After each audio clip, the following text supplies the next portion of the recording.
Hello everyone. True IAS and PCS में आप सभी का स्वागत है। हम लोगों ने जो कॉम्पोजिशन है दोनों हाउसेस की उसको डिस्कस कर लिया था। यहाँ पर कौन से हाउसेस की बात हो रही है? यहाँ पर हम लोग प्रोमिनेंटली बात कर रहे हैं पार्लियामेंट की। पार्लियामेंट की दोनों हाउसेस की कॉम्पोजिशन के बारे में हमने देख लिया था। अब पैरेलली जैसा कि हम लोग कंबाइंड एक ये सीरीज चला रहे हैं पार्लियामेंट प्लस स्टेट लेजिस्लेचर की, तो अब बात करते हैं composition of the two houses. लेकिन यहाँ पर जो दो हाउसेस की बात हो रही है, यहाँ पर बात हो रही है स्टेट लेवल पर। स्टेट लेवल पर मतलब स्टेट लेजिस्लेचर के दो हाउसेस की बात हो रही है, यानी कि एक स्टेट लेजिस्लेटिव असेंबली और दूसरा स्टेट लेजिस्लेटिव काउंसिल, विधानसभा और विधान परिषद। ठीक है, तो बात करते हैं what is the composition of state legislative assembly. सबसे पहले स्टेट लेजिस्लेटिव असेंबली के बारे में बात करेंगे, जिसको हम आम भाषा में बोलते हैं विधानसभा। और इस हाउस से जो भी मेंबर्स होते हैं उनको हम लोग नॉर्मल लैंग्वेज में, नॉर्मल पार्लेंस में बोलते हैं विधायक, MLA, member of legislative assembly. क्यों बोलते हैं मेंबर ऑफ लेजिस्लेटिव असेंबली? क्योंकि हाउस का नाम है स्टेट लेजिस्लेटिव असेंबली।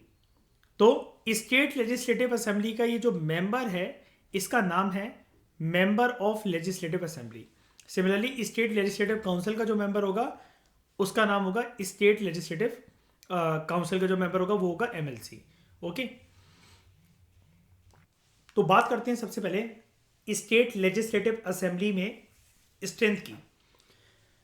अब देखो, अलग अलग राज्यों के अंदर सबकी अपनी अपनी विधानसभाएं हैं, तो स्टेट लेजिस्लेटिव असेंबली की कॉम्पोजिशन सेम नहीं हो सकती। जो स्टेट लेजिस्लेटिव असेंबली है इसके अंदर सबसे बड़ी बात तो जो रिप्रेजेंटेटिव्स होते हैं, जिनको हम लोग कहते हैं एमएलए, विधायक, स्टेट लेजिस्लेटिव असेंबली वाले हाउस के अंदर they are directly elected by the people UAF के बेसिस पर। जिसने भी 18 साल की उम्र जो है वो प्राप्त कर ली है उसको वोट करने का अधिकार मिल जाएगा और वो एक विधायक को चूज कर सकता है। मैक्सिमम स्ट्रेंथ जो है वो फिक्स करी गई है 500, मिनिमम स्ट्रेंथ 60। यानी कि हमारे देश में अलग अलग विधानसभाओं की अलग अलग राज्यों के अंदर मेंबरशिप की सीमाएं बदलती हैं। It varies from 60 to 500 depending upon the population of that state. Population size जो होगा उसके बेसिस पर, ठीक है, 60 टू 500। लेकिन क्या 60 वाले मिनिमम लेवल को ब्रीच नहीं करा जा सकता? क्या मिनिमम हर एक राज्य की या फिर केंद्र शासित प्रदेश की इतनी पॉपुलेशन होगी क्या कि मान लो अगर वहां पर विधानसभा है तो वो 60 मेंबर्स मिनिमम आ जाए वहां पर उस विधानसभा के अंदर? नहीं। देखो, ऐसे हमारे देश में 3 रीजन्स हैं, 3 टेरिटोरियल ज्योग्राफीज हैं, अरुणाचल प्रदेश, सिक्किम एंड गोवा। यहां पर मिनिमम नंबर जो इनकी विधानसभाओं का जो फिक्स है डेट इज 30। मिजोरम के अंदर इट इज 40 एंड नागालैंड के अंदर इट इज 46। तो ये चीज याद रखना, 60 का लेवल भी ब्रीच होता है। ऐसे हमारे देश में कुल मिलाकर 5 राज्य हैं, अरुणाचल प्रदेश, सिक्किम, गोवा 30, मिजोरम के पास 40 मेंबर्स और नागालैंड के पास 46। अब एक बहुत इंपॉर्टेंट बात, this is rarest of the rare circumstance वाली बात है। कुछ जो मेंबर्स होते हैं किसी किसी विधानसभाओं के अंदर किसी किसी राज्य में, लाइक सिक्किम और नागालैंड के अंदर तो अभी यह प्रक्रिया चलती है। क्या यहां पर ये विधानसभा के, I repeat, state legislative assembly के ही मेंबर्स हैं, लेकिन कुछ मेंबर्स का इनडायरेक्ट तरीके से चुनाव होता है। अब ये क्यों? सिक्किम और नागालैंड को हम पढ़ेंगे, हम जैसे ही प्रोसीड करेंगे आगे हम पढ़ेंगे, कुछ स्पेशल पावर्स इनको ग्रांट है। अक्सर स्टूडेंट्स को यह लगता है आर्टिकल 370 के अंतर्गत सिर्फ JNK को ही स्पेशल पावर का दर्जा था, स्पेशल पावर सिर्फ Jammu and Kashmir he enjoy करता था अंडर आर्टिकल 370। नहीं, इसके अलावा 10 से 11 राज्य और हैं जिसको किसी ना किसी सेंस में स्पेशल पावर्स एंजॉय करने का मौका मिलता है। JNK तो सिर्फ एक कहानी थी, उसकी पावर्स काफी ब्रॉड थी, लेकिन ऐसी और भी राज्य हैं और भी केंद्र शासित प्रदेश हैं जिनको स्पेशल पावर्स दिए गए हैं। And again this is a controversial point कि फिर हम इक्वालिटी का प्रिंसिपल कैसे बोल सकते हैं कि सभी रीजन्स या एडमिनिस्ट्रेशन जो है वो इक्वालिटी के प्रिंसिपल को हमारे देश में हमारे कॉन्स्टिट्यूशन के अंतर्गत फॉलो करते हैं। जम्मू एंड कश्मीर तो सिर्फ एक मुद्दा है जो कि लोगों को जुबान पर चढ़ा रहता है शुरू से। आर्टिकल 370 के हटने के बावजूद भी वो स्पेशल पावर्स बाकी राज्यों से नहीं छीनी गई है। वो हम पूरा का पूरा एक चैप्टर देखेंगे, लक्ष्मीकांत में हमारा प्रॉपर एक चैप्टर है स्पेशल प्रोविजंस के ऊपर, तब हम उसको देखेंगे। ठीक है, ये वाली बात आप याद रखना। ठीक है, इतनी बात आपको क्लियर हो गई। यहां पर एक पॉइंट था, थर्ड पॉइंट।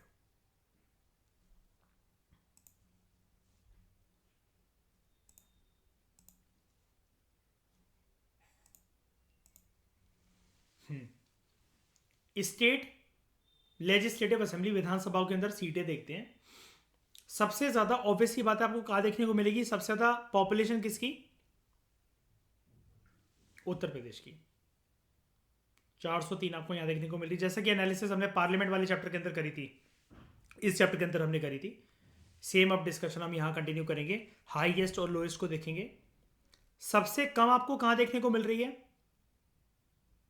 सबसे कम अभी हमने इसके बारे में बात करी, बताओ।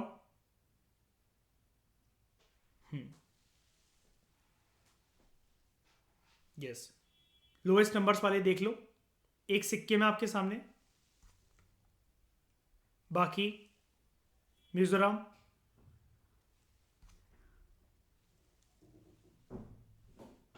गोवा। अभी सिर्फ हम लोग विधानसभा की बात कर रहे हैं, ठीक है, तो कंफ्यूज मत हो जाना। अगर केंद्र शासित प्रदेश की बात करें, केंद्र शासित प्रदेशों में, यूनियन टेरिटरीज में सिर्फ 3 ही यूटीज ऐसी हैं जिनके पास विधानसभा है। The population of other UTs are too small to have legislative assemblies. Delhi, Puducherry and JNK। ठीक है, इनमें से सबसे ज्यादा किसके पास है? सामने दिख रहा है। सबसे कम पुडुचेरी। ठीक है,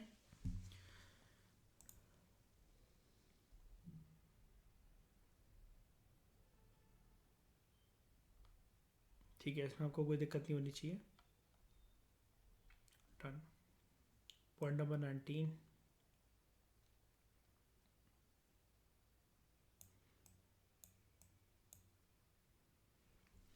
जम्मू और कश्मीर के साथ एक पॉइंट बता देता हूं। Under JNK reorganisation act of 2019 total number of seat जो है वो फिक्स है, करी गई थी जम्मू एंड कश्मीर की विधानसभा के लिए। ठीक है, जो कि अब तो एक केंद्र शासित प्रदेश बन चुका है, यूटी बन चुका है। 107 फिक्स करी गई थी। बट जो 24 सीटें है ना, हम तो पूरे के पूरे कश्मीर को POK जो आज के टाइम में जो यूज करा जाता है, जो मीडिया हाईलाइटेड टर्म है, पाकिस्तान जो बोलते हैं, हम लोग इसको भी किसका पार्ट मानते हैं? बताओ, किसका पार्ट मानते हैं? हम तो अपने ही पार्ट मानते हैं ना। पाकिस्तान के क्लेम करने से क्या होता है? अपने ही मानते हैं। तो यहां पर 107 -24 करोगे तो कितना निकलता है?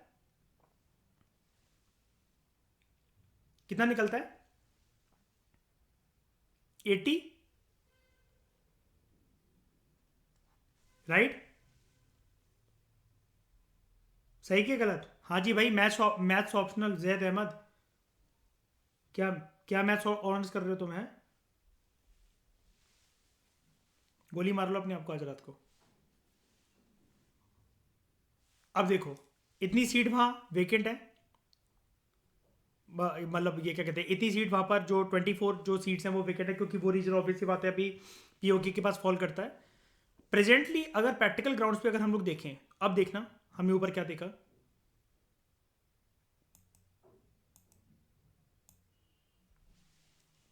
Eighty three. क्वेश्चन क्या बनेगा? मैं बैक से इसको क्यों पढ़ा रहा था आपको? क्वेश्चन बनेगा क्या, टोटल कितनी है एलोकेटेड? इसके पीछे की कहानी आपको पता होनी चाहिए। क्या कहानी है? क्या कहानी है कि उतनी जो सीटें हैं, 24 सीटें जो है वो किसके पास है? पीओके में। पॉइंट नंबर 19 था ना। These seats are vacant and are not taken into account for recogning the total membership of the assembly। जब हम total membership of the assembly Bharat में जब पढ़ते तो मतलब एक प्रैक्टिकल ग्राउंड्स पर हम लोग 83 सीट्स ही लेकर चलते हैं। इन एडिशन केंद्र शासित प्रदेशों में जैसे नॉर्मल राज्यों में गवर्नर होता है, वैसे केंद्र शासित प्रदेशों में गवर्नर का नाम हो जाता है, पावर्स बिल्कुल वैसी सेम ही होती हैं, नाम हो जाता है लेफ्टिनेंट गवर्नर, या फिर किसी किसी केंद्र शासित प्रदेशों में like Andaman and Nicobar island में क्या बोला जाता है, एडमिनिस्ट्रेटर। JNK में जो टर्म यूज करी जाती है डेट इज लेफ्टिनेंट गवर्नर। जो लेफ्टिनेंट गवर्नर है LG है, union territory of Jammu and Kashmir के, इनके पास ये भी पावर है दैट ही और she may nominate 2 members to the assembly to give representation to the women. कब? ये सिर्फ JNK के लिए ही करा जाता है अगर उनके नजरिए में if in his opinion women का एडिक्वेट रिप्रेजेंटेशन नहीं है JNK की लेजिस्लेटिव असेंबली के अंदर। आप ये 107 वाली बात और 2 मेंबर्स को नॉमिनेट करने वाली बात, और वो भी महिला मेंबर, ये याद रखना, दिस इज अटमोस्ट इंपॉर्टेंट। एक तो ये बैक में दे रखा है, शुरू में आपको गिवन नहीं है, तो इसलिए आपको ये याद रखना पड़ेगा। हाँ जी, दो सीट जो वो नॉमिनेट करेगा वो सी में कैलकुलेट होंगी। यस हाँ, वैसे तो वही होगा, लेकिन वो क्या बात क्या है कि JNK के अंदर जो असेंबली है ना, गवर्नर को जो ये पावर दी जाती है ना, जैसे क्या होता है एंग्लो इंडियन को जो ये नॉमिनेट करा जाता था, अब वो प्रोविजन ऐसा था कि अगर आप पहले पढ़ोगे ना दो या 3 को करा जाता था, जनरली 2 ही रहते थे वैसे, लेकिन ये लिखा रहता था 2 और 3। कॉन्स्टिट्यूशन लैंग्वेज थोड़ी सी बार ये लिखती थी ओनली टू, लेकिन फिर भी एंग्लो इंडियंस को कर दिया जाता था नॉमिनेट। जब ये देखा गया कि यार आपको इनकी कोई जरूरत नहीं है तो फिर इसे हटा दिया गया। ऐसी अभी ये जो पूरे के पूरे JNK का जो मुद्दा है वो 2019 का ही मुद्दा है लेटेस्ट, तो अभी LG जो है ना वो विमेन मेंबर्स को नॉमिनेट कर देते हैं, बात ये है। और फिर ये भी तो बात है ना, एक और चीज सोच के देखो, वहां की स्टेट लेजिस्लेटिव असेंबली के अभी एक प्रकार से कोई 5 इयर्स का टेन्योर भी अभी पूरी तरीके से कंप्लीट नहीं हुआ है। अभी पहली बार देखा जाएगा कि 5 सालों के अंदर क्या होगा। फिर वो करंट अफेयर के अंदर एनालिसिस होगी कि एक विधानसभा किस प्रकार से बीती, है ना, क्या सब कुछ ठीक रहा, आर्टिकल 370 जब यहाँ पर चलता था तब क्या था और अब क्या चेंजेस आए। वो छोड़ो, हमें उससे कुछ लेना देना नहीं है, ठीक है। अब बात करते हैं नॉमिनेटेड मेंबर की।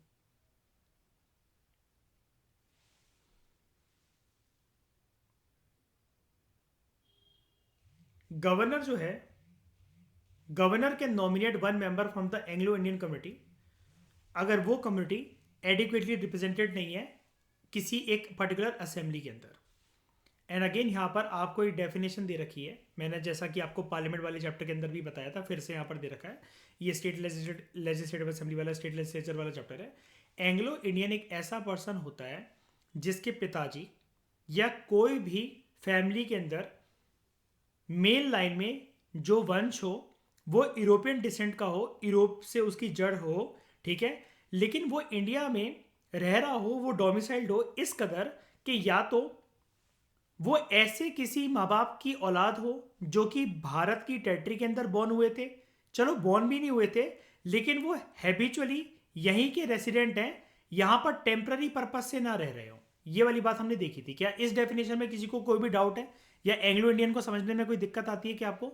हालांकि ये चीज़ अब हट चुकी है तो किसी काम की नहीं है, लेकिन फिर भी जैसा कि मैंने आपको बताया था क्यूरियोसिटी के बेसिस पर कभी कभार ये क्वेश्चन स्टेटमेंट फॉर्म में आ सकता है। तो बताओ, ये चीज़ क्लियर है ना आपको एंग्लो इंडियन? जल्दी बोलो हाँ कि ना।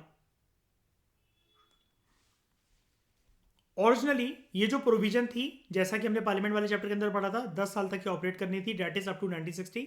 बट ये बार बार एक अमेंडमेंट एक्ट लाकर हर 10 साल के लिए बढ़ा दी जाती थी। लेटेस्ट बार जब इसको बढ़ावा मिला था वो मिला था 95th अमेंडमेंट एक्ट ऑफ 2009 से, and this provision was to last until 2020। इसके बाद ये प्रोविजन डाइल्यूट हो गई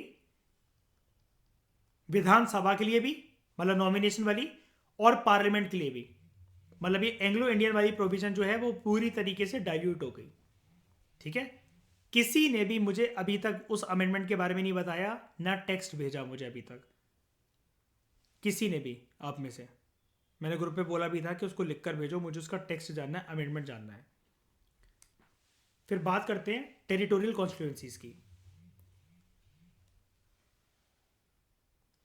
for the purpose of holding direct elections to the assembly, ठीक है,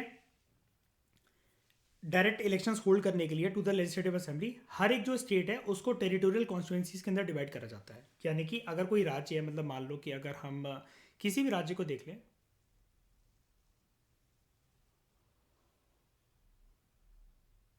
एक राज्य मान लो, यूपी मान लो, एमपी मान लो, कुछ भी कर लो, ठीक है।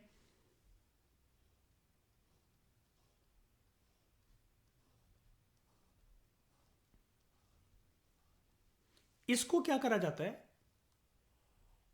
अलग अलग ये रीजन्स को डिवाइड करा जाता है अलग अलग कॉन्स्टिट्यूएंसीज के अंदर, ठीक है। अब ये वाली चीज क्या है कि हमारे देश में जो कॉन्स्टिट्यूएंसीज की डिवीजन होती है ना, बच्चे एक चीज को लेकर कंफ्यूज होते हैं। क्या, मैं अभी आपको बताता हूं।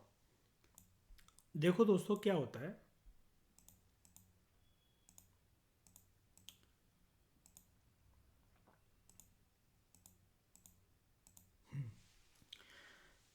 यहां पर जो कॉन्स्टिट्यूएंसीज के बारे में जब हम बात करते हैं, ये चीज इसको अच्छे से समझ आना आज।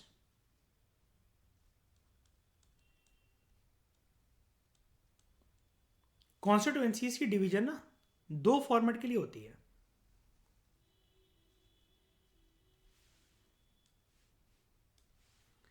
एक लोकसभा के लिए, और कॉन्स्टिट्यूएंसीज जो बनती हैं वो स्टेट लेजिस्लेटिव असेंबलीज के लिए भी बनती हैं, लेकिन वो सिर्फ विधानसभा के लिए होती हैं। यानी कि यहां से जो पर्सन चुना जाएगा, that will be regarded as, he और she will be regarded as MP, and यहां से एमएलए। अब क्या होता है, जो कॉन्स्टिट्यूएंसीज बनती हैं, जैसा कि आपको साफ साफ सबसे पहले मैंने आपको एक रूल बता दिया कि वो लोकसभा के चुनाव के लिए और राज्यसभा के चुनाव के लिए, सॉरी, लोकसभा के चुनाव के लिए और विधानसभा के चुनाव के लिए अलग अलग पर्पज से बनती है। जब लोकसभा के चुनाव हो रहे हैं ना, लोकसभा के चुनाव, तब क्या होता है, आपके सामने भारत का नक्शा है, आपके सामने एक भारत का नक्शा है, इसकी प्रॉपर तरीके से ऐसे स्केलिंग होती है। मतलब ये एक मैं चीज बना रहा हूं, ऐसे नहीं होता कि स्केल रखकर ऐसा कर देते हैं।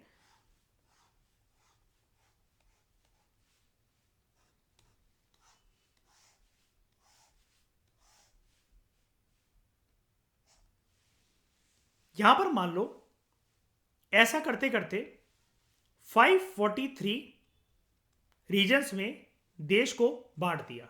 ये जो रीजन होंगे ना, हर एक रीजन से एक आएगा एमपी, और ये एमपी बैठेगा लोकसभा के अंदर। लोकसभा में तो ऐसा होता है कि पूरे के पूरे कंट्री का विभाजन करा जाता है, इस प्रकार से डिवीजन करा जाता है, एक एक रीजन से एक एक एमपी चुना जाना है। इस एक एक रीजन को कहते हैं, मान लो कि अगर मैं इतना हिस्सा उठा लूं ये वाला, तो ये होगा लोकसभा के लिए जो डिवीजन करी गई है, दैट इज लोकसभा के लिए जो कॉन्स्टिट्यूएंसी बनाई गई है। अब क्या होता है, ये विधानसभा से कैसे अलग है ये भी देख लेते हैं। आपको एक तो पूरा भारत का नक्शा दिख रहा है, जिसको हमने इस प्रकार से डिवाइड करा कि हमारे पास लोकसभा की कॉन्स्टिट्यूएंसीज आ पाए, लोकसभा की कॉन्स्टिट्यूएंसीज आ पाए। अब ऐसे ही मान लो यहां से हम लोग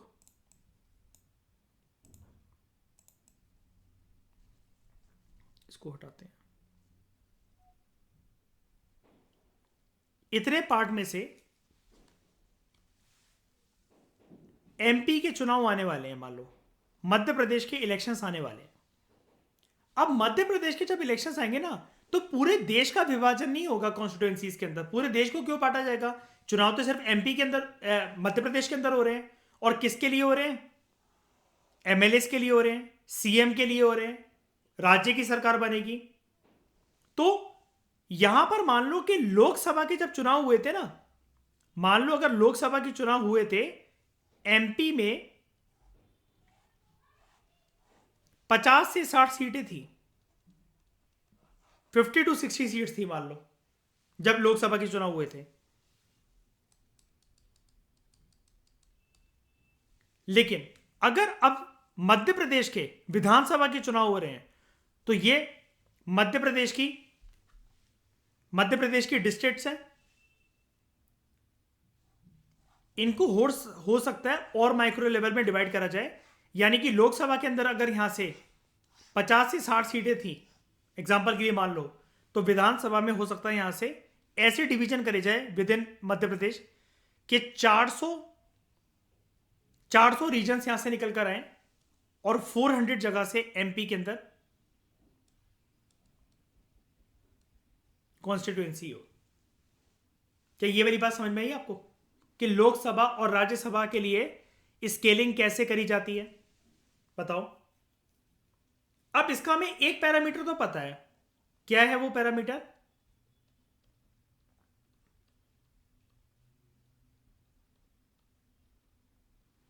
जिस राज्य की जितनी ज्यादा पॉपुलेशन उसके हिसाब से उतनी ज्यादा सीटें उस राज्य में से लोकसभा की होती है। अब इसका मतलब यह भी है कि जिस राज्य की जितनी ज्यादा पॉपुलेशन, अब उस राज्य के अंदर अगर घुस के देखें तो उस राज्यों में जिन जिन डिस्ट्रिक्ट्स की सबसे ज्यादा पॉपुलेशन, उनका भी डिवीजन कुछ ऐसे ही होगा जैसा कि लोकसभा के लिए कॉन्स्टिट्यूएंसीज बनाने के लिए पूरे इंडिया का करा गया था। यहां पर पूरे राज्य का करा जाएगा, अलग अलग डिस्ट्रिक्ट्स में से एक रीजन ऐसे बाइफरकेट करने के लिए कि जिनको कॉन्स्टिट्यूएंसीज बनाया जा सके। समझ गए? अब यानी कि इसका मतलब पॉपुलेशन बढ़ती रहेगी सर, तो क्या ये कॉन्स्टिट्यूएंसीज भी बढ़ती और कम होती रहेगी? कि अगर नया सेंसस हुआ और पॉपुलेशन बढ़ गई या कम हो गई, कम भी हो सकती, जरूरी नहीं बढ़ जाए हमेशा पॉपुलेशन, कम हो गई या बढ़ गई, तो क्या कॉन्स्टिट्यूएंसीज पे असर पड़ेगा? विधानसभा की सीटों पे फर्क पड़ेगा? जी हां, बिल्कुल पड़ेगा। पॉपुलेशन अगर इंक्रीज होगी, ये डायरेक्टली प्रोपोर्शनल है, पॉपुलेशन अगर इंक्रीज होगी तो नंबर ऑफ कॉन्स्टिट्यूएंसीज भी इंक्रीज होगी। ठीक है? पॉपुलेशन डिक्रीज होगी तो नंबर ऑफ कॉन्स्टिट्यूएंसी भी डिक्रीज होगी। अब मेरी बात ध्यान से सुनना, एक बहुत तगड़ी एनालिसिस, एक बहुत बढ़िया और बहुत इन डेप्थ एनालिसिस सुनना। यार हमारे देश में एक क्राइटेरिया है जो कि संविधान निर्माता रखकर चले गए और थोड़ा सा गड़बड़ी वाला है। क्या? जिस राज्य की जिसकी जितनी ज्यादा पॉपुलेशन, उसका रिप्रेजेंटेशन, उसकी उतनी ही ज्यादा सीटें होंगी लोकसभा के अंदर, राइट? अभी के लिए सिर्फ लोकसभा और ये रहने देते हैं इधर, उसकी उतनी ही ज्यादा सीटें होंगी लोकसभा के अंदर। यार इसका मतलब तो फिर मुझे कुछ ये लग रहा है कि chief minister and council of minister जो जिस डिस्ट्रिक्ट से जिस रीजन से विधायक बनाए, लोगों को ये लोग घर घर जाकर एक ही मोटिवेशन देंगे, हम आपको बिजली, पानी, इलेक्ट्रिसिटी वगैरह सब फ्री कर देंगे, laptop, bicycle, car, aeroplane, helicopter सब लाकर खड़ा कर देंगे आपकी छतों पर। आप बस एक काम करो हमारे लिए, आप जितना हो सके दिन रात सेक्स करो हमारे लिए। जितने लौंडे लौंडिया पैदा कर सकते हो उतने लौंडे लौंडिया पैदा करो, दिन रात सेक्स करते रहो और बिना कॉन्डम के करो। क्यों? वो कहेंगे हमारी जितनी ज्यादा पॉपुलेशन होगी ना, उतनी ज्यादा सीटें हमारी लोकसभा में होंगी। और यूपी कहेगा हमें किसी राज्य को आगे नहीं निकलने देना है, सब लोग कृपया दिन भर सेक्स करते रहें। तो यार ये बड़ी तगड़ी चीज देखी गई कि राज्यों ने जाकर कंप्लेंट ये करी अथॉरिटीज से, जब ये चर्चा हुई, यार जिसकी जितनी कम पॉपुलेशन है सर, केरला बोला सर हम बेवकूफ हैं, फीमेल लिटरेसी को, सेक्स रेशियो को कंट्रोल कर रहे हैं, ऐसा एक फेवरेबल पैरामीटर लेकर आ रहे हैं कि number is to females is to number of males, ये फेवरेबल कंडीशन के अंदर हो, हम बेवकूफ हैं और हमें इस चीज का कोई क्रेडिट नहीं मिलेगा। हमने पॉपुलेशन को कंट्रोल में लाया है, लोगों को एजुकेट बनाया है, ये रियलाइज करवाया है कि human wants are unlimited and resources to fulfil those resources to fulfil those needs in the nature are very much limited in nature. Economy के पास इतना नहीं है देने के लिए, इन्फ्लेशन इससे आ सकता है, ज्यादा आबादी करना एक अच्छी चीज नहीं है इस एक्सपेक्टेशन के अंदर कि ज्यादा बच्चे पैदा करने से ज्यादा आमदनी हो सकती है। ऐसा नहीं होता, क्योंकि अगर 8 से 12 बच्चे अगर पैदा होंगे, उनको इतना न्यूट्रिशन और स्कूलिंग कंडीशन इतनी दे नहीं जा सकती है, तो ultimately they will also and into being they will also end up being into poverty, because poverty begets poverty, poverty attracts poverty, and this vicious cycle continues.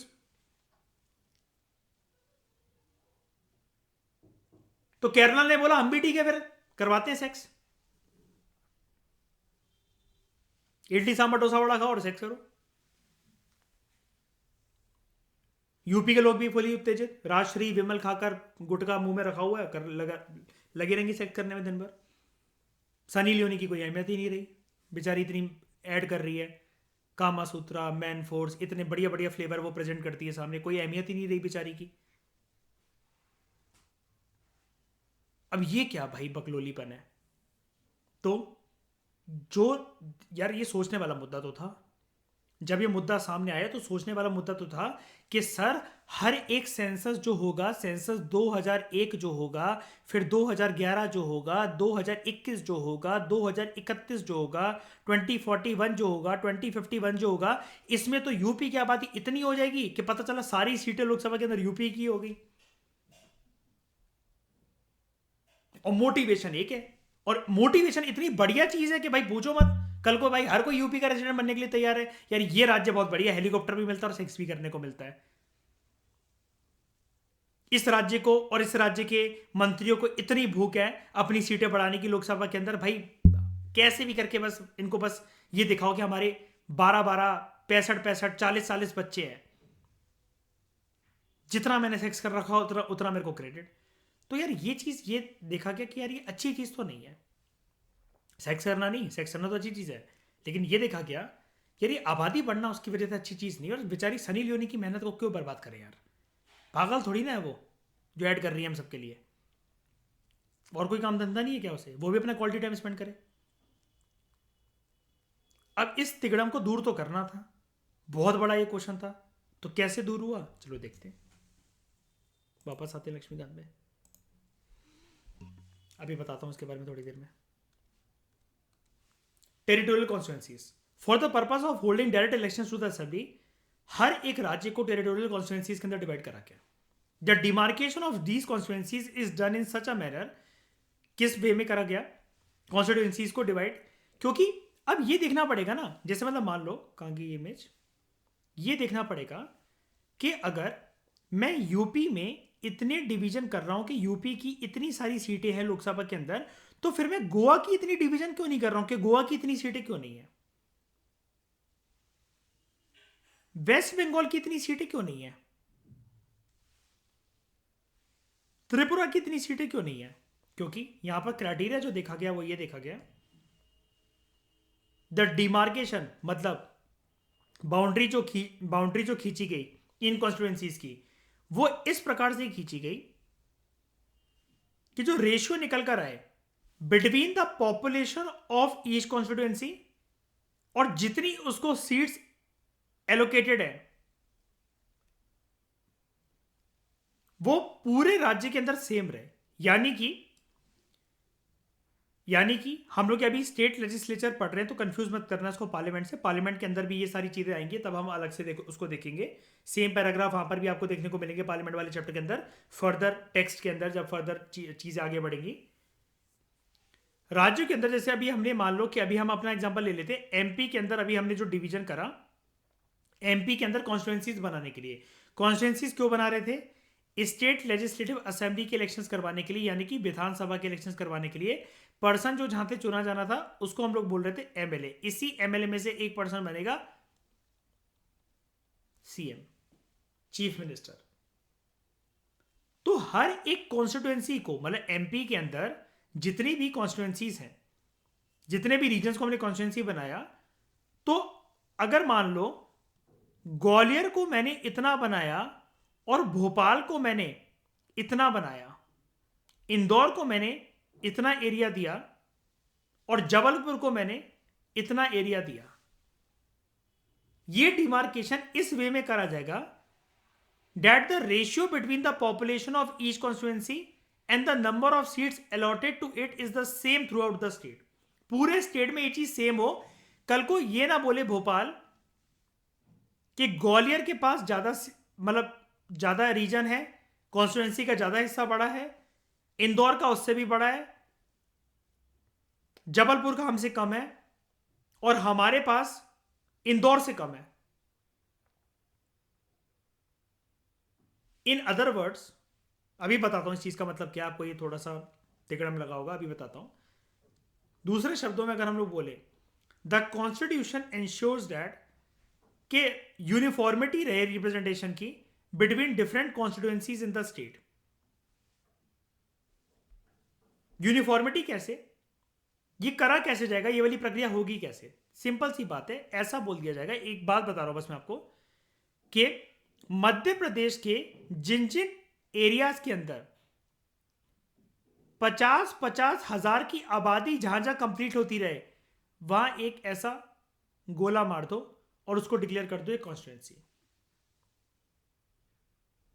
Again 50,000 की आबादी जहां हो, उसको फर्दर डिक्लेयर कर दो ये एक दूसरी कॉन्स्टिट्यूएंसी। क्योंकि जैसा कि मैंने आपको बताया, कॉन्स्टिट्यूएंसी यहां पर डिस्ट्रिक्ट के बेसिस पर नहीं है एलोकेटेड। अगर डिस्ट्रिक्ट के बेसिस पर होता तो मैं ये स्केलिंग करता ही नहीं। मैं तो फिर ये बोल देता आपको सिंपली, ये बोल देता कि भिंड एक कॉन्स्टिट्यूएंसी है, दतिया एक कॉन्स्टिट्यूएंसी है, ग्वालियर एक कॉन्स्टिट्यूएंसी है। ऐसा नहीं है। अगर ग्वालियर, मान लो कि हम लोग अपने एग्जाम्पल में लेकर चल रहे हैं 50K की पॉपुलेशन, 50,000 की पॉपुलेशन। ग्वालियर के अंदर अगर 1 लाख की पॉपुलेशन है तो ग्वालियर से 2 कॉन्स्टिट्यूएंसी बनेगी। भिंड के अंदर अगर 25,000 की पॉपुलेशन है और मुरैना के अंदर भी 25,000 की पॉपुलेशन है, तो इन दोनों से कंबाइंड होकर एक कॉन्स्टिट्यूएंसी बनेगी। अगर रेवा के अंदर 50 लाख पॉपुलेशन है, 5 लाख पॉपुलेशन है, तो इसके 10 विभाजन होंगे, यहां से 10 MLA आएंगे। अब समझ गए ये यूनिफॉर्मिटी कैसे इंश्योर करी गई? बताओ, क्लियर हो गया? तो अब यहां पर ये जो रेशियो निकल कर आएगा, क्या किसी को भी कोई भी शिकायत होगी क्या कि जो हर एक कॉन्स्टिट्यूएंसी की जो पॉपुलेशन है और नंबर ऑफ सीट्स जितनी उसको दी गई है, अगर इस एग्जांपल के अंदर अगर मैं रेवा को 10 सीटें दे रहा हूं, यहां से 10 विधायक आ रहे हैं, और भिंड और मुरैना से कंबाइंडली सिर्फ एक ही विधायक आ रहा है, क्या ये अनफेयर है? बताओ, क्या ये अनफेयर है? नहीं ना, क्योंकि यहां पर किसको मैंने इंपॉर्टेंस दी है, किस पैरामीटर को? तो बताओ, अगर रेवा से 10 MLA बन रहे हैं और मुरैना और भिंड से कंबाइंड एक बन रहा है, तो ये अनफेयर है क्या? ग्वालियर से 2 आ रहे हैं तो क्या अनफेयर है क्या? क्योंकि ग्वालियर में हमने एग्जांपल पे कितना लिया कि 1 लाख की जनसंख्या है और 50,000 पे एक विधायक बनेगा, तो ग्वालियर से कितने विधायक बनेंगे? 2। तो क्या अनफेयर है ये? बताओ, भिंड और मुरैना को बुरा मान जाना चाहिए? बताओ, नहीं ना, ये चीज है। तो कॉन्स्टिट्यूशन ने यहां पर क्या इंश्योर करने की कोशिश करी है? that there should be uniformity of representation between constituencies in the state, कि हर एक कॉन्स्टिट्यूएंसी बिल्कुल सेम तरीके में रिप्रेजेंट हो। क्योंकि देखो ईशा, अगर ऐसे कर दिया जाता ना इसकी हालत, अर्पित देखना, अगर इसकी हालत ऐसे कर दी जाती ना, तो अगेन डिस्ट्रिक्ट्स को शिकायतें रहने लग जाती।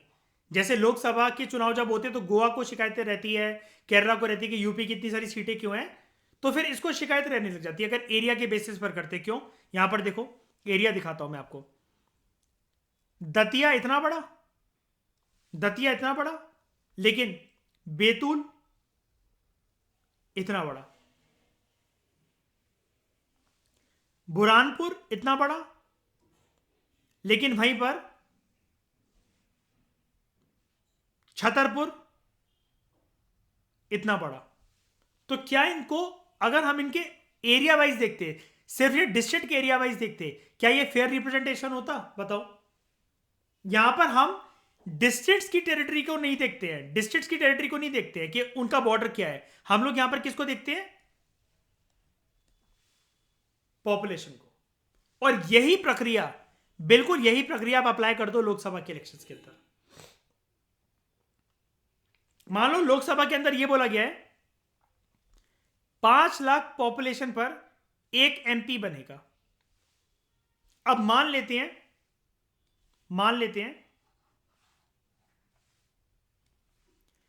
हरियाणा के अंदर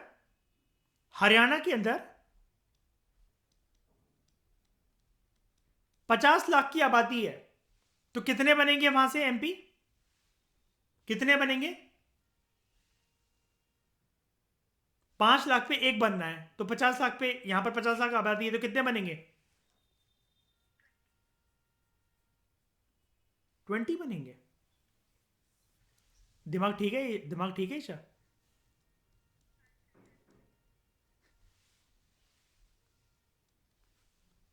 यूपीएससी छोड़ो, दोबारा तुम लोग स्कूल में एडमिशन लो।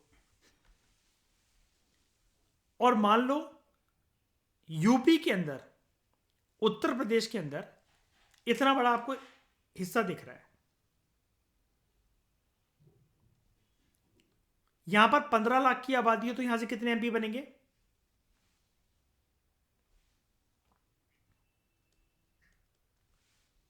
अब मुझे एक बात बताओ अर्पित, अगर हरियाणा को इतना जो छोटा एरिया हमें दिख रहा है, मान लो इतना छोटा हमें एरिया दिख रहा है, और यूपी का इतना बड़ा एरिया हमें दिख रहा है, हमने यहां से सिर्फ 3 ही एमपी बनवाए, और हरियाणा इतने छोटा एज कंपेयर टू यूपी जहां पर 3-4 हरियाणा समा जाए इस डायग्राम के अकॉर्डिंग, वहां से 10 सांसद आ रहे हैं।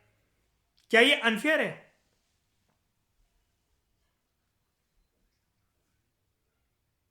हाँ, ऑब्वियस सी बात है। Very good. मेन पर्पस ही है, रीजन नहीं है ना। मतलब अगर रीजन होता तो एक बार बताओ सौगंधा, मैं स्केलिंग क्यों कर रहा होता इसकी, बताओ राजश्री। मैं भारत की जैसे मैप की मैंने आपको बताया कि मैं स्केलिंग करके कॉन्स्टिट्यूएंसीज बनाऊंगा। तो पहली बात ये है अर्पित कि 543 कॉन्स्टिट्यूएंसीज फिर आ ही नहीं पाती, क्योंकि राज्य टोटल 28 है, और केंद्र शासित प्रदेश वगैरह को भी जोड़ लो तो ये 35 से ऊपर तो निकल ही सकता है। मतलब ये 35 और 543 कुछ सेंस है कि इसको इक्वल करा जा सके? बताओ, फिर तो हो ही नहीं सकता था ना, फिर तो हो ही नहीं सकता था। और ये भी मतलब नहीं है कि आप सोचो कि यहां पर साइज बड़ा दिख रहा है इसका, तो यहां पर आबादी ही ज्यादा होगी, जरूरी तो नहीं है। ये चीज हमें कौन बताएगा कि उसकी आबादी बढ़ी है कि नहीं बढ़ी है? ये चीज हमें बताएगा सेंसस। जरूरी है? बताओ, ये वाली बात जरूरी है क्या? ये थंब रूल है कि हर एक सेंसस के अंदर श्योर शॉर्ट तरीके से जब नया सेंसस होगा हर 10 साल के बाद, तो आबादी बढ़ेगी ही बढ़ेगी, हर एक डिस्ट्रिक्ट, हर एक रीजन या ओवरऑल देश की। बताओ, ये थंब रूल है कि बढ़नी चाहिए? बताओ।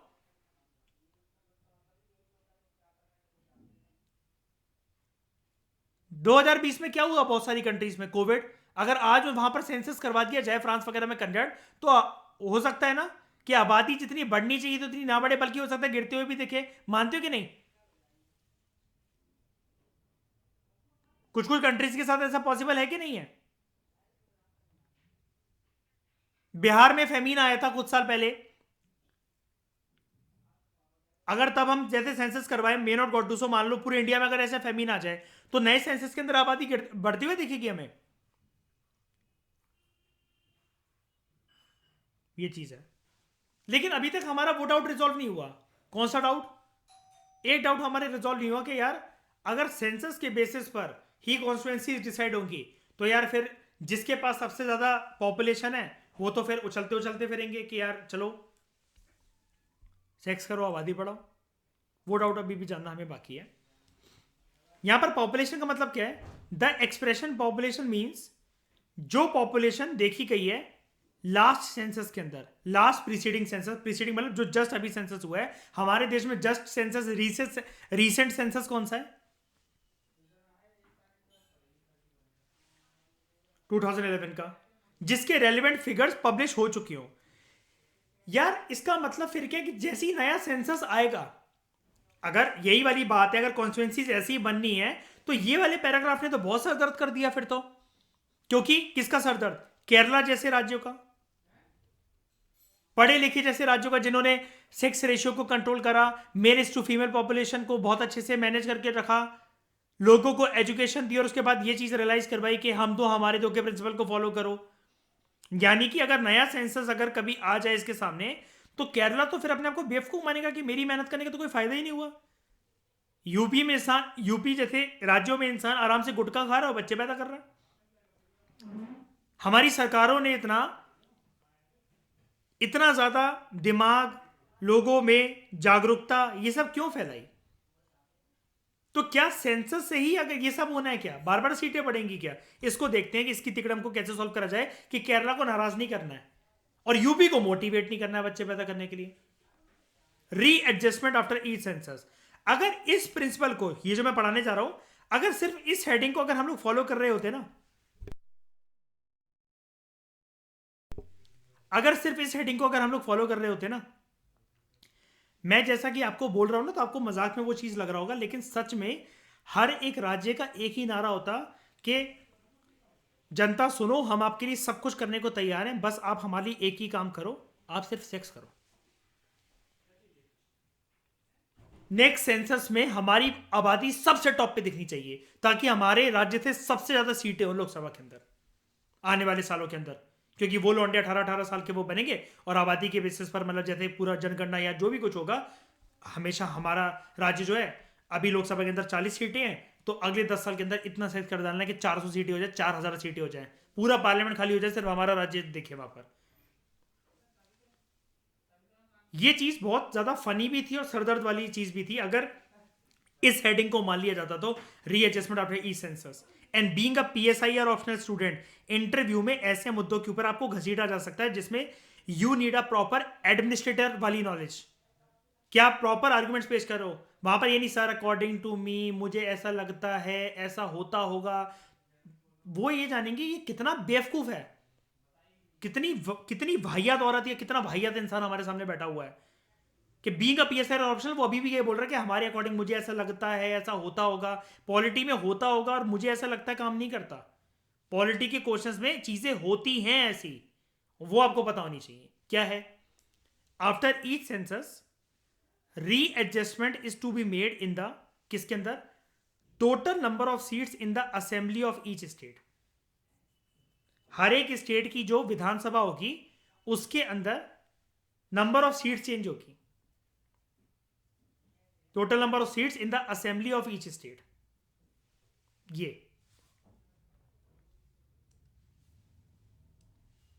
पूरे भारत के नक्शे की बात हो रही है यहां पर। इनमें से जो भी विधानसभा होगी, मतलब सॉरी, राज्यों के अंदर जो भी विधानसभाएं होंगी सारी की सारी नया सेंसस के बेसिस पर पॉपुलेशन को एसरटेन करते हुए ये देखा जाएगा कॉन्स्टिट्यूएंसीज किस किस की बढ़ाने की जरूरत है जहां जहां आबादी बढ़ी है, और किस किस की घटाने की जरूरत है जहां जहां आबादी कम हुई है। Total number of seats in the assembly of each state, बढ़ानी है कि कम करनी है उनको, हर एक विधानसभा की, हर एक राज्य के अंदर। उसके बाद अब एक स्टेट स्पेसिफिक बात करते हैं, division of each state into territorial constituency. जिस राज्य की अगर पॉपुलेशन बढ़ी हुई दिखी है हमें, तो उसका कंट्रीब्यूशन लोकसभा के अंदर बढ़ जाएगा सीटों की टर्म्स में। तो उस राज्य के अंदर भी अगर मध्य प्रदेश की आबादी अगर बढ़ गई, ये माना गया कि 5 करोड़ लोग बढ़ गए हैं, तो मध्य प्रदेश के अंदर मध्य प्रदेश की विधानसभा की सीटें भी तो बढ़ जाएंगी ना, यानी कि डिस्ट्रिक्ट्स की कॉन्स्टिट्यूएंसीज भी तो बढ़ जाएंगी। बताओ हाँ कि ना? यानी कि ओवरऑल मध्य प्रदेश से लोकसभा के अंदर अगर सीटें 50 थी तो ये भी इंक्रीज होंगी, और विधानसभा के अंदर अगर टोटल सीटें 500 थी तो ये भी तो इंक्रीज होंगी कि नहीं होंगी? बताओ हाँ कि ना? क्योंकि यहां पर एक ही सिर्फ सिंगल फैक्टर क्या रोल प्ले कर रहा है? पॉपुलेशन। पॉपुलेशन। बताओ समझ में आया ये सब चीजें? सरदर्दी वाली चीज तो नहीं लग रही है? बता दो ये।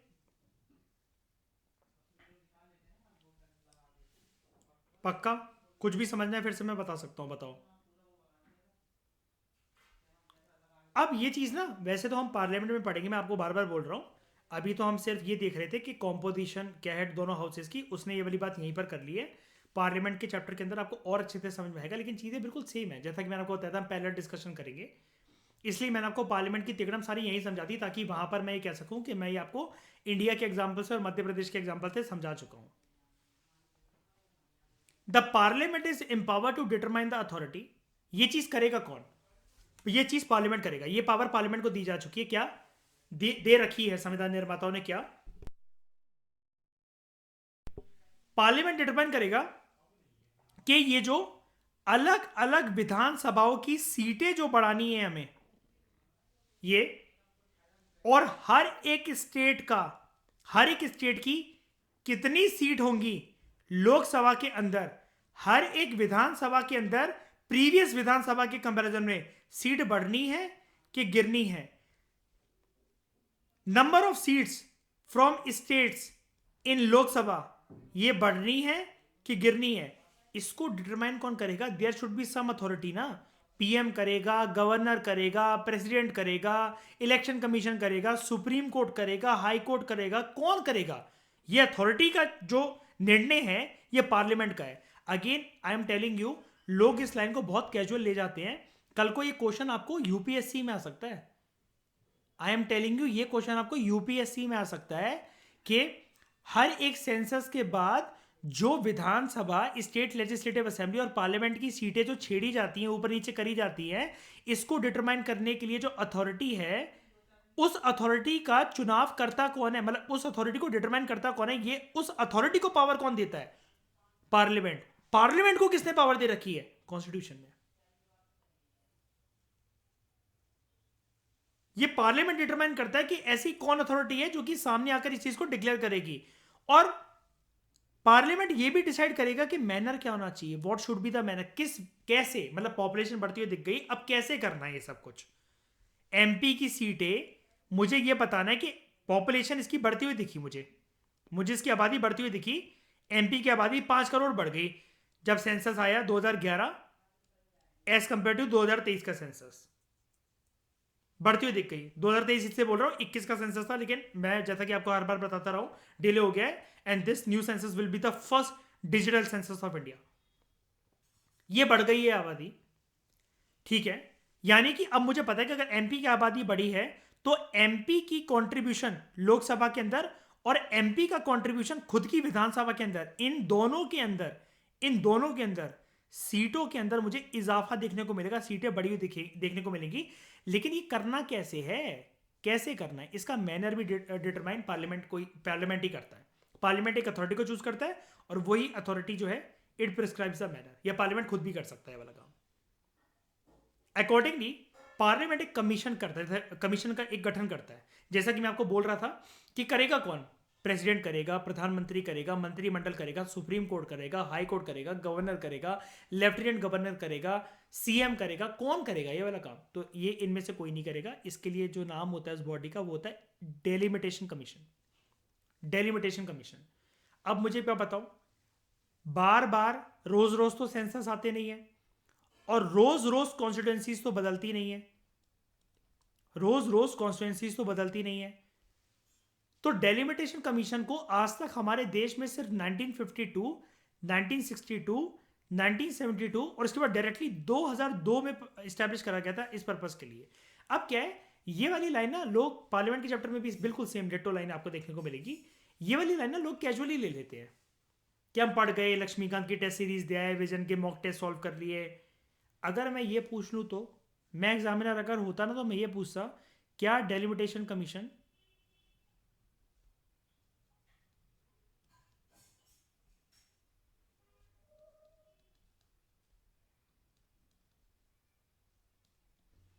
एक परमानेंट कॉन्स्टिट्यूशनल बॉडी है?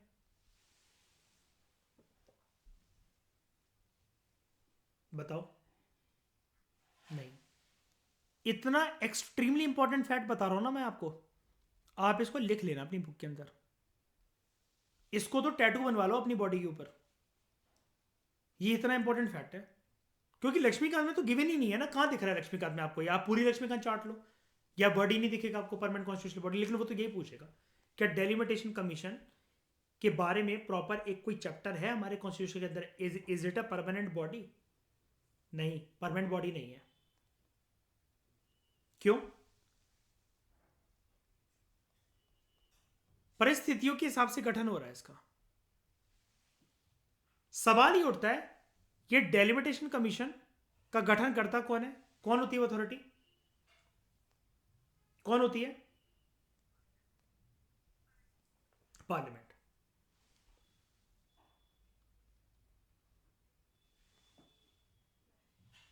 क्या हुआ था, इमरजेंसी वाला टॉपिक आजकल हम साइमल्टेनियसली इसके साथ ये भी कर रहे हैं, मतलब हमारी प्रिपरेशन काफ़ी एक बहुत होलिस्टिक लेवल पे चल रही है कि हम इमरजेंसी भी समझ रहे हैं, पार्लियामेंट को भी समझ रहे हैं, उसके साथ साथ स्टेट लेजिस्लेचर को भी समझ रहे हैं। ये सिर्फ ये नहीं कि आप ये सोचो कि पूरे का पूरे तो हलवा खिचड़ी बन जाएगी, ये बल्कि क्लियर कर देगा, आपका एक क्रोनोलॉजी को सेट कर देगा दिमाग के अंदर। क्या है, अब आप लोग सब आई थिंक इतने केपेबल हो चुके हो कि आप 42nd अमेंडमेंट एक्ट के बारे में सब कुछ जानते हो, श्रीमती इंदिरा गांधी जी के बारे में सब कुछ जानते हो। 42nd अमेंडमेंट एक्ट ने 1976 ने क्या करा था, वो क्या करा था वो मैं अभी बताता हूं, लेकिन एक बारी पहले एक और निगाह मारते हैं ऊपर। यार डेलिमिटेशन कमीशन को तो परमानेंट बॉडी होना चाहिए था वैसे तो, क्यों? हेडिंग देखो यहां पर, रीएडजस्टमेंट आफ्टर ईच सेंसस, यानी कि देश आजाद हुआ पहली बार 1952 में डेलिमिटेशन कमीशन बन गई, क्योंकि चुनाव ही तब हुए थे 1952 में पहली बार इलेक्शंस हुए, ठीक है।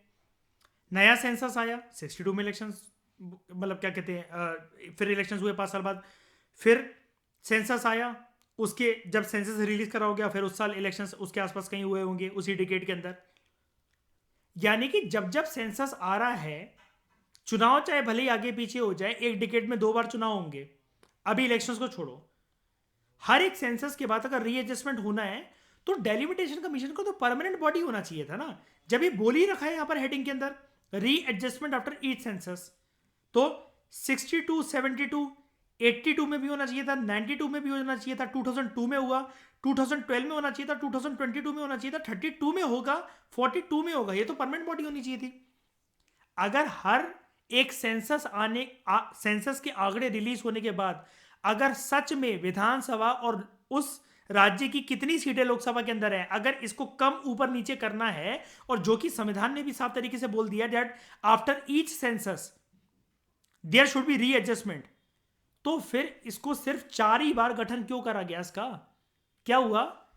52, 62, 72 बार बार किस राज्य की कितनी सीटें लोकसभा के अंदर होंगी और उस राज्य की विधानसभा की कितनी सीटें होंगी, 3 बार जो सेंसस आया 50s के टाइम पर, 60s के टाइम पर और 70s के टाइम पर, यानी कि 51 का सेंसस, 61 का सेंसस और 71 का सेंसस, 3 बार तो एडजस्टमेंट कर दी गई।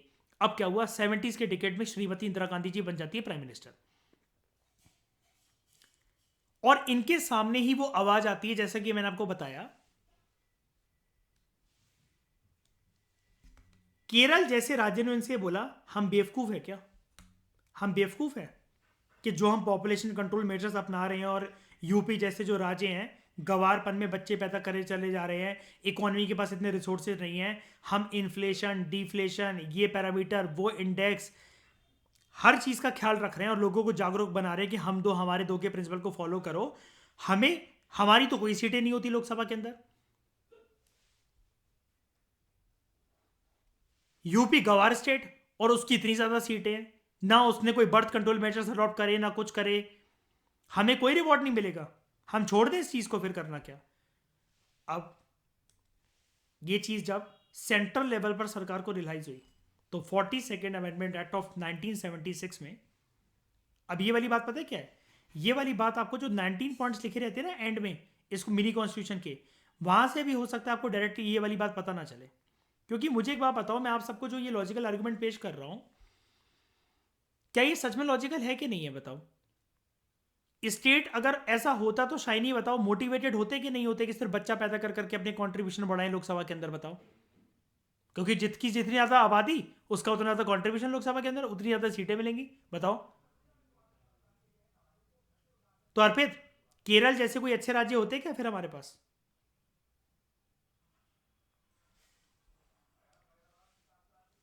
The 42nd amendment act of 1976, इसने टोटल नंबर ऑफ सीट्स को फ्रोज कर दिया in the assembly of each state. हर एक विधानसभा की जितनी सीटें हैं, ये बोल दिया गया 76 के अमेंडमेंट एक्ट ने, भले ही नया सेंसस कंडक्ट होता जाए, वो सेंसस सिर्फ इकोनॉमिक डेटा का एक बस डॉक्यूमेंट होगा, वो देश के पॉलिटिकल स्ट्रक्चर को बिल्कुल नहीं छेड़ेगा in terms of constituencies. I repeat, census तो कंडक्ट होंगे, इकोनॉमिक डेटा के लिए होंगे, इकोनॉमिक पॉलिसी मेकिंग के लिए होंगे, पॉलिटिकल पॉलिसी मेकिंग के लिए भी होंगे, लेकिन पॉलिटिकल स्ट्रक्चर को नहीं छेड़ेंगे वो सेंसस के आंकड़े इन टर्म्स ऑफ के अब कॉन्स्टिट्यूएंसीज के अंदर रीएडजस्टमेंट करना नहीं। It had frozen total number of seats in the assembly of each state, और हर एक स्टेट का डिवीजन इनटू टेरिटोरियल कॉन्स्टिट्यूएंसीज। 1976 के इस 42nd अमेंडमेंट एक्ट ने कब तक के लिए फ्रोज कर दिया से? Till the year 2000, till the year 2000, 2000 तक, साल 2000 तक। देखो कौन कौन सा सेंसस आंखों के सामने से आएगा। साल 2000 ये बोला गया इस अमेंडमेंट एक्ट में, देखो ईयर चल रहा है 1976, ये अमेंडमेंट आया।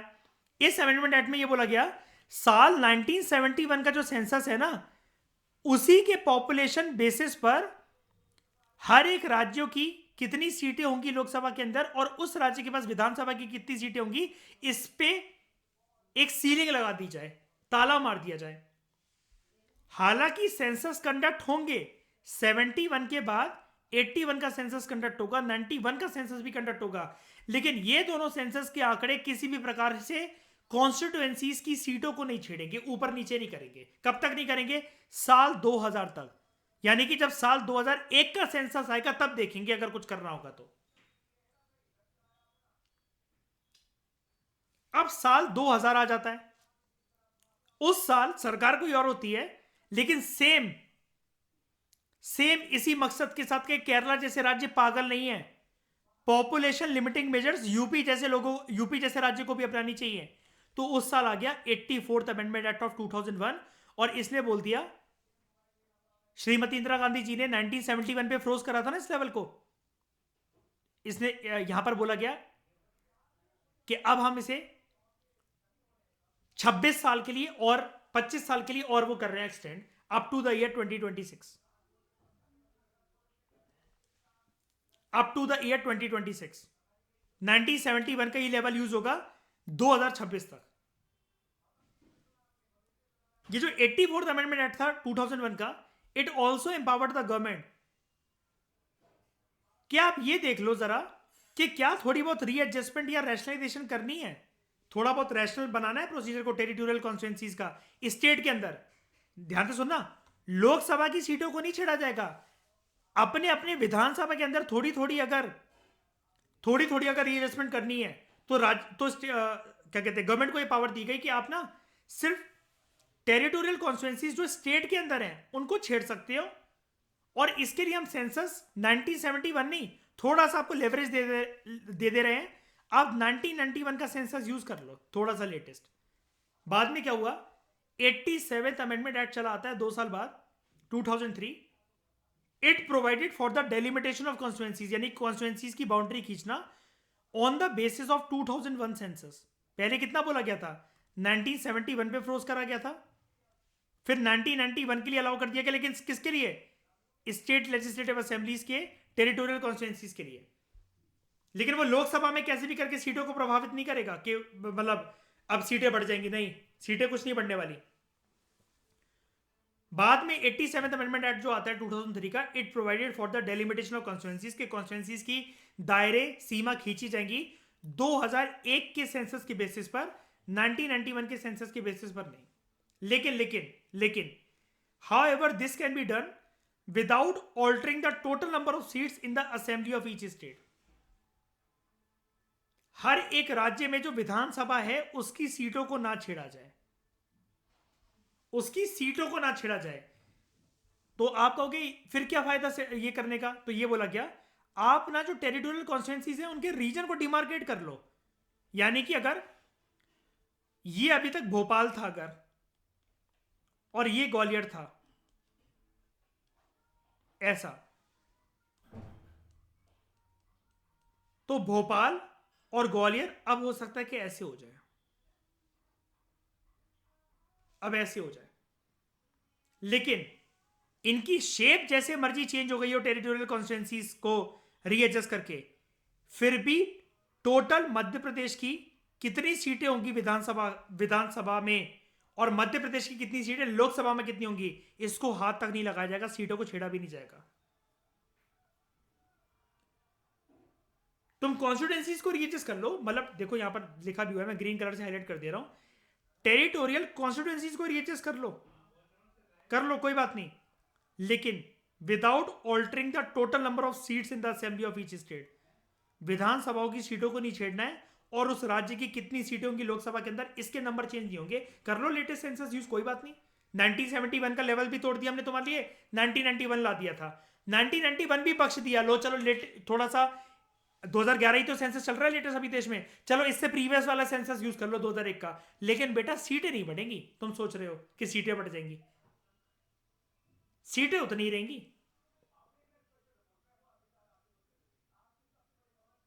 कब तक ये, कब तक रहेगा ये नौटंकी?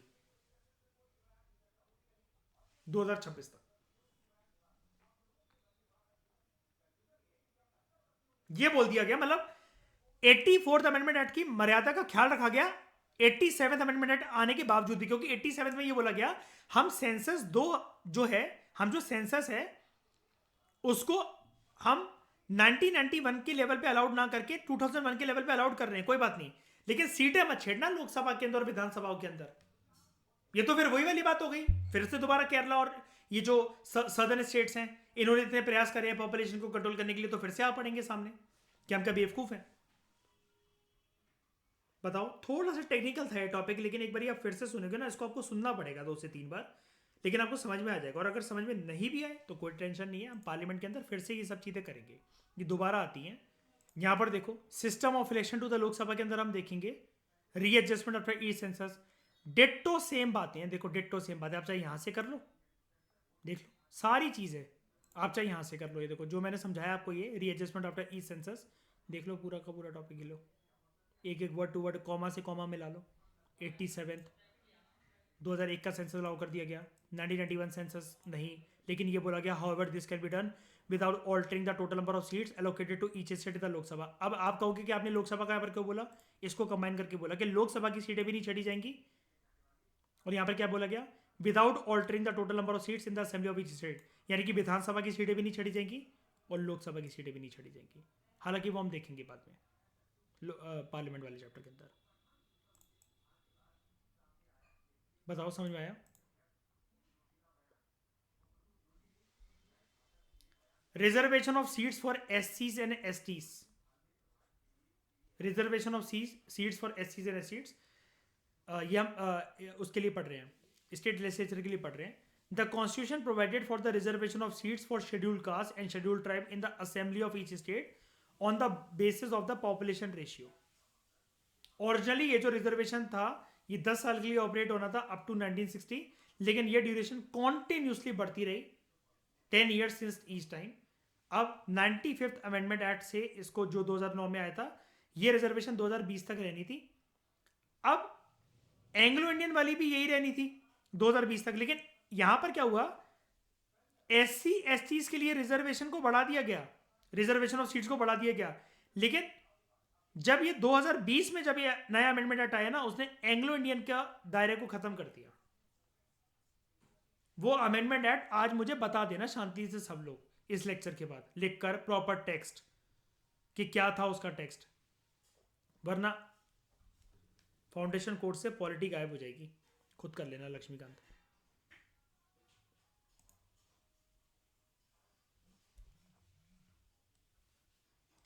दिस मीन्स दैट, ये कौन सी बात हो रही है, ये वाली कहाँ गया ऊपर, reservation of seats for scheduled caste and scheduled tribe, blue colour से मार्क कर रहा हूं, देख लो, scheduled caste and scheduled tribe in the assembly of each state on the basis of population ratio। इसका मतलब क्या, आराम से समझना। This means that number of assembly seats हम स्टेट लेजिस्लेचर के चैप्टर में हैं, तो यहाँ पर विधान सभा की सीट्स की रिजर्वेशन की बात हो रही है फॉर एससीज and STs. Number of assembly seats, विधानसभा की जितनी सीटें होंगी जो कि रिजर्व होंगी किसी भी राज्य की विधानसभा के अंदर, ऐसे किसी कास्ट के लिए, ऐसे किसी ट्राइब के लिए, ऐसे किसी कास्ट मतलब शेड्यूल कास्ट, ऐसे किसी ट्राइब मतलब शेड्यूल ट्राइब, उसके नंबर कितने होंगे? It is to bear the same proportion to the total number of seats in the assembly as the population of such caste and tribe in the concerned states bears to the total population of the state। यानी कि यहां पर इसका मतलब ये, इस अंग्रेजी अनुवाद का मतलब ये होता है, आपको कंफ्यूज नहीं होना है, ये जो टोटल स्टेट की जो आबादी है, टोटल स्टेट की जो आबादी है, मुझे पहले ये बताओ एससी और एसटी इसी आबादी का पार्ट होंगे कि नहीं होंगे, कि अलग से देखा जाएगा उनको? पहले आबादी की बात करो सिर्फ। जिस राज्य के अंदर जिन विधानसभाओं में इनकी रिजर्वेशन देने की बात चल रही है, अगर यूपी की विधानसभा है तो ये एससी और एसटी जिनको हम लोग रिजर्वेशन दे रहे हैं, इनको हम अंडोमान एंड निकोबार या नागालैंड से उठाकर लाए हैं,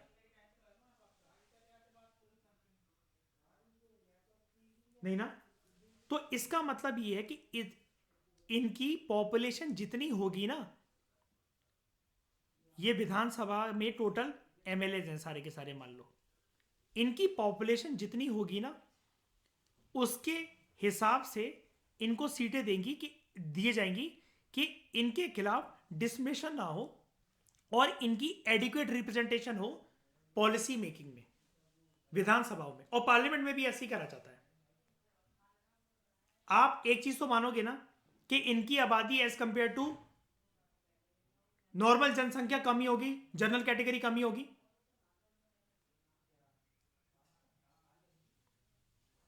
हमारे देश में जनरल कैटेगरी ज्यादा है या एससी एसटी ज्यादा है?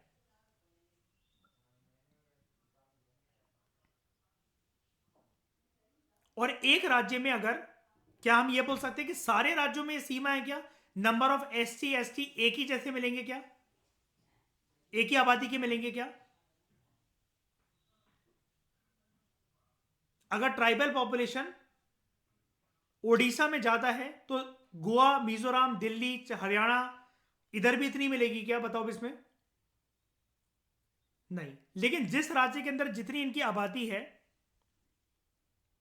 उतना एडिक्वेट रिप्रेजेंटेशन तो उनको मिलना चाहिए ना, कि इनकी सीट रिजर्व है उसके लिए। इसलिए अर्पित आपको पता होगा कि कभी कभार जब चुनाव होते हैं लोकल लेवल पर तो सीट आरक्षित हो जाती है ना, कि यहां से सिर्फ एससी कैंडिडेट ही खड़ा हो सकता है, एसटी कैंडिडेट ही खड़ा हो सकता है, महिला सीट भी हो जाती है कभी कभार। यूपीएमपी में सुना होगा अर्पित आपने, है ना, कि सिर्फ महिला ही खड़ी हो सकती है। और ये सिर्फ इसके लिए नहीं, जो वैसे सब लोग जानते नहीं होंगे, लेकिन अर्पित आपने तो सुना होगा वो पार्षद के चुनाव, नगर पालिका के चुनाव, इनके लिए भी हो जाती है रिजर्व सीट। वो हालांकि हम डोंट वरी, जो पंचायत वाला चैप्टर है और अर्बन लोकल बॉडीज वाला चैप्टर है उसके अंदर मैं आपको पढ़ाऊंगा। लेकिन अभी के लिए आप अपने दिमाग पे प्रेशर मत डालो, इस एसटी एससी वाले एंगल को भी छोड़ दो। आगे जाके अभी बहुत डिटेल में फिर से आने वाला है। अभी तो क्या क्या पढ़ रहे हैं हमने, अभी इतना डिटेल में पढ़ लिया, अभी तो हम सिर्फ इस हेडिंग पर हैं। कहाँ गई है? कॉम्पोजिशन जान रहे हैं अभी तो हम, कि असेंबली कितने मेंबर से बनी होती है, उसकी जनसंख्या को जानते जानते इतना कुछ जान लिया। अच्छा लगा? बताओ, समझ में आया सब कुछ? ठीक है, तो इस डिस्कशन में दोस्तों फिलहाल लेते हैं। Thank you very much for discussion.